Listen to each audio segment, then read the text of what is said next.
I've heard you talk about 2020. Obviously, there was this influx of attention around Black brands. Some of it was thoughtful, some of it wasn't, some of it was very performative. What do you think needs to still change about the beauty industry today? I think what you just said, to like not be so reactive. Oh, somebody made 40 shades, I'm gonna make 40 shades too. Oh, somebody made 50 shades, I'm gonna make 52. Right. Somebody made 100 shades, I'm gonna make 100 too. Just be reactive, just trying to I'd rather it be, to your point, more thoughtful and more responsive to the needs and the voices of the people who are asking, I think a lot of it has been performative, although there have been brands who have definitely like leaned in to make some significant change. I think, if I think about the conversations that were happening in 2020 versus the conversations that are happening now, it's like, well, what was 2020? What had happened then? It's like, Right. it's, I was on social the other day and I saw someone posted that a brand that they fell in love with had finally made a shade for them after 2020. And then now she's barely got into using it and they've discontinued it. And so for me, Wow.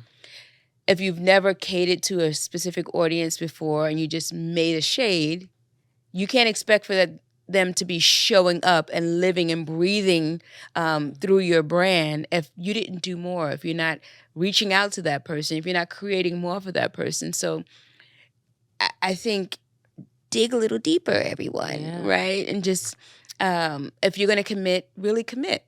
And to know that it's not something that's going to happen overnight. If you're committed to building this new relationship with new audiences, and commit and just be there. Yeah. Especially if you say you know how important it is, right? Absolutely. But to your point about listening to your audience and hearing what they actually want, I don't think a lot of founders are in the DMs the way you are. I remember the first time we had an exchange on my Naked Beauty account. I was like, wait, I'm typing with Danessa right now? Everybody asked me, is this you, Danessa? I'm like, yeah, it's me. It's shocking, right? Because it's rare. It's rare. I'm trying to think of, I can't think of very many brands where like the founder is actually there. I mean, you have nearly about 1 million followers at this point. We'll get in there. Yeah. You've got the DMs must be vast, right? But it shows in the work and the content and the products that you are in touch with your community. Like that comes across, I mean, it's because of the community that I'm here. Like there are people who know me from the very first makeup that I did.